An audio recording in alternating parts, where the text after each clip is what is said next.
खबरों की देते हैं हम। और आइए आपको सीधा ले चलते हैं उत्तर प्रदेश के बहराइच में, जहां उत्तर प्रदेश के मुख्यमंत्री योगी आदित्यनाथ एक जनसभा को संबोधित कर रहे हैं। रिपोर्ट में कहा था कि पिछड़ी जाति के लोगों को मिलने वाला 27% आरक्षण में से 6% आरक्षण मुसलमानों को दे देना चाहिए। हम लोग उस समय विरोध किए थे, संसद में भारी विरोध किए थे। इसके करण भूषण के पिताजी भी संसद में हमारे साथ में थे उस समय। हम लोग साथ साथ विरोध किए थे, पूरा विरोध किया था।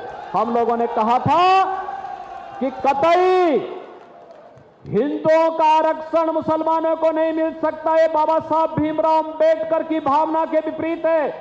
धार्मिक आधार पर भारत का विभाजन हुआ था, दूसरा विभाजन भारत का नहीं होने देंगे। और बहनों और भाइयों, भारी आंदोलन हम लोगों ने किया था। और दूसरा इनको फिर जब यहां पे सफल नहीं हुए तो इन्होंने जस्टिस राजेंद्र सच्चर की अध्यक्षता में कमेटी गठित की। जस्टिस राजेंद्र सच्चर ने अपनी रिपोर्ट में क्या कहा? उन्होंने कहा था कि मुसलमानों की कुछ जाति को अनुसूचित जाति में शामिल करके फिर उनको अनुसूचित जाति का आरक्षण दे देना चाहिए। हमने इसका भी विरोध किया था। कहा था ये अनुसूचित जाति में उनके आरक्षण में अनुसूचित जाति और अनुसूचित जनजाति के अधिकारों पर, आरक्षण के अधिकार पर जो बाबा साहब भीमराव अंबेडकर ने उन्हें दिया है, इसमें सेंध लगाने का प्रयास है। भारत इसको स्वीकार नहीं करेगा और हमने तब भी विरोध किया था। अब कांग्रेस एक तो ये करने जा रही है और दूसरा क्या करने जा रही है? दूसरा फिर जब आपस में सब लड़ भिड़ लेंगे फिर क्या करेंगे? ये विरासत टैक्स आप पे लगा देंगे।